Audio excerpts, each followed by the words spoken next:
Good morning बच्चों।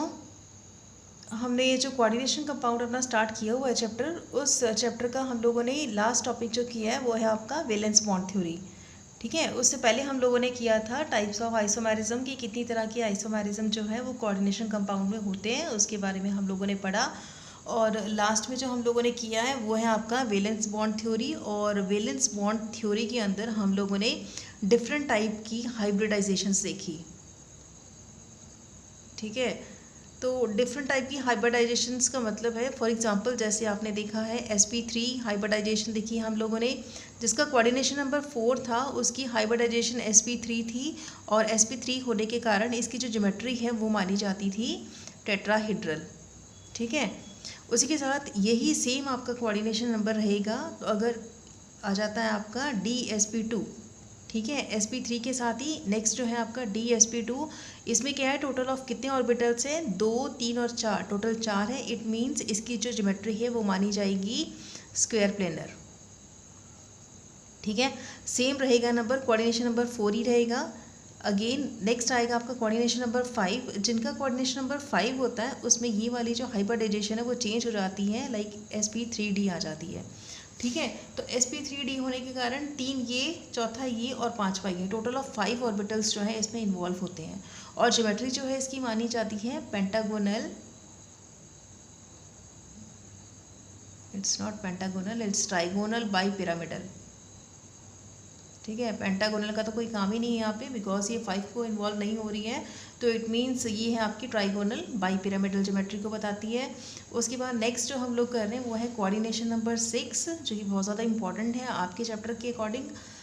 जो आपका कोऑर्डिनेशन नंबर 6 है उसकी जो ज्योमेट्री मानी गई है वो है आपकी, इसी को ले आओ, sp3d और 2। ठीक है, 2 के साथ हम 3 को इन्वॉल्व कर देते हैं। ठीक है, अगर आप 2 लोगे तो 2 भी सही है, बिकॉज टोटल ऑफ 6 इलेक्ट्रॉन्स इसमें आ जाएंगे आपके। ठीक है, तो ज्योमेट्री इसकी ली जाएगी ऑक्टाहेड्रल। ठीक है, जहाँ पे भी ऑक्टाहेड्रल ज्योमेट्री है वो रिप्रेजेंट करती है हमेशा sp3d2 को। ठीक है, और अगर d3 लोगे आप तब भी वो सेम ही आएगी, बिकॉज उसके अंदर भी total of 6 electrons he present होंगे। क्लियर। तो ये हम लोगों ने जो किया था about the valence bond theory के बारे में, है ना, क्योंकि ये वाली जो थ्योरी है वो रिप्रेजेंट करती है किसको, अबाउट द लिगेंड्स और द मेटल आयन बॉन्ड को। ठीक है, तो इसमें जो मेन हमने देखा है वो हमने ये देखा है कि इसके अंदर जो आपके पास मेटल एटम या फिर आयन होते हैं वो टोटली जो है वो किसके से इन्फ्लुएंस होंगे, आपकी लिगेंड से, है ना। जितने अमाउंट ऑफ लिगेंड्स जो है अटैच होते हैं किसी भी मेटल एटम और आयन के साथ, वो क्या करते हैं, उसकी कोऑर्डिनेशन नंबर को अफेक्ट करते हैं। ठीक है, और कह सकते हैं कि इसकी वैलेंस बॉन्ड थ्योरी को भी अफेक्ट करते हैं। तो हमने ये देखा था, according to this valence bond theory में हम लोगों ने देखा है कि जितने भी आपकी मेटल एटम्स होते हैं या फिर आयंस होते हैं, हम लोगों ने जितने भी पढ़े हैं अभी आयंस, वो सारे हमेशा इन्फ्लुएंस होंगे किसके साथ, लिगेंड्स के साथ।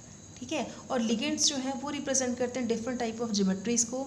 और ज्योमेट्रीज हम लोग किस तरह से कंसर्न करते हैं, लाइक n-1 d ऑर्बिटल के साथ, np के साथ, nd के साथ, ns के साथ, है ना। अब ये जो है किस चीज़ को रिप्रेजेंट कर रही है, ये जैसे हम लोग को ट्रांजिशन मेटल एटम्स के बारे में हमने पढ़ा कि उनकी कॉन्फ़िगरेशन जो है n-1 d थी, है ना। उसके बाद हम लोग ns के बारे में पढ़ चुके हैं, np के बारे में भी पढ़ चुके हैं। तो ये सारी जो है आपकी ये शो करती हैं डिफरेंट टाइप ऑफ हाइब्रिडाइजेशंस को। ठीक है, अगर यही रहेंगी आपकी कॉन्फ़िगरेशंस, अगर यही होती हैं तो ये शो करती हैं हाइब्रिडाइजेशन को। और लिगेंड्स जो है वो इन्वॉल्व होते हैं इनके साथ। ठीक है, तो मैं मतलब कहने का ये है कि सारे जो हैं आपस में इंटरकनेक्टेड हैं, interrelated to each other हैं। ठीक है, तो ये जो आपकी वैलेंस बॉन्ड थ्योरी थी मेनली कंसर्न थी किसके साथ, मेटल एटम्स या आयंस के साथ। और मेटल एटम्स और आयंस जो है वो कंसर्निंग है लिगेंड्स के साथ। हमारे जितने भी पॉजिटिव और नेगेटिव या फिर कह लो कि जितने भी आपके पास न्यूट्रल लिगेंड्स होते हैं वो सारे आपके इन्फ्लुएंस होते हैं या फिर different type of bonding structure show करते हैं किसके थ्रू, n-1 d के थ्रू, ns, np और nd के थ्रू। ये क्या करेंगे, डिफरेंट टाइप ऑफ हाइब्रिडाइजेशंस को शो करते हैं। अब ये जो हाइब्रिडाइजेशन हम लोगों ने यहाँ पे देखी है ना, कि अगर 4 होगा कोऑर्डिनेशन नंबर तो किस तरह की ज्योमेट्री होगी, अगर 5 होगा तो किस तरह की ज्योमेट्री को शो करता है। तो ये थी हम जो रिप्रेजेंट करेंगे किस चीज़ को, वैलेंस बॉन्ड थ्योरी को।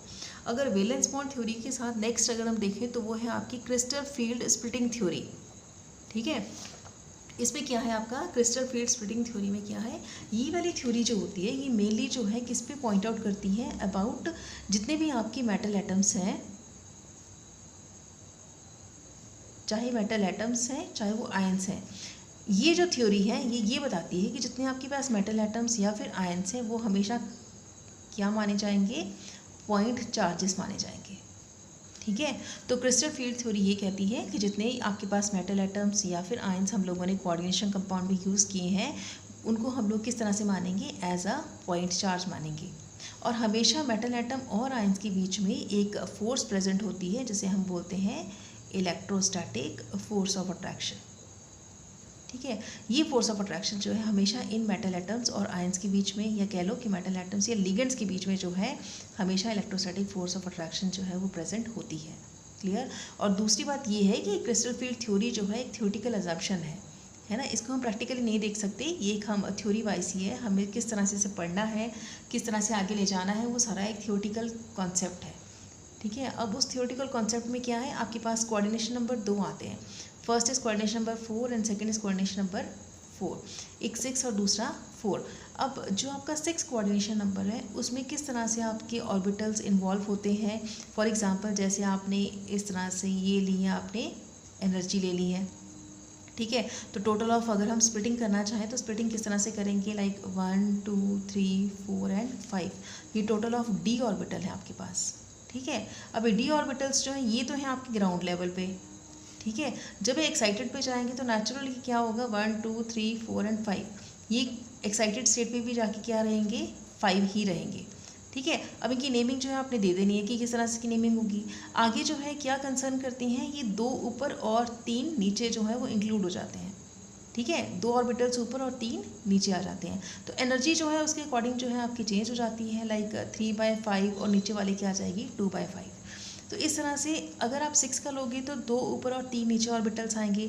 अगर आप 4 को कंसीडर करते हो कि हमने कोऑर्डिनेशन नंबर 4 लेना है तो ये रिवर्स हो जाती है, like 3 orbitals upper side and 2 orbitals on the lower side, और ये एनर्जी भी जो है आपकी चेंज हो जाएगी। ये जो आपके डेल्टा V0 को शो कर रही है ये आपकी टोटल एनर्जी है। ठीक है, और इसको शो करने के लिए हमारे पास एक लेवल होता है जिसे हम बोलते हैं EG लेवल, और नीचे आ जाएगा आपका 2TG लेवल। अब T2G लेवल और EG लेवल ये रिप्रेजेंट करता है इसकी मेन एनर्जी को, जो कि कोऑर्डिनेशन नंबर 6 को शो कर रही है।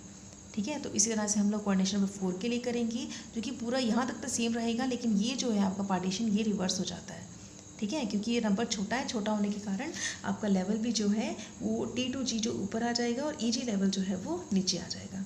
क्लियर। तो ये थे कुछ ऑर्बिटल्स जिनके बारे में हम लोगों ने कोऑर्डिनेशन कंपाउंड्स में ही पढ़ना है।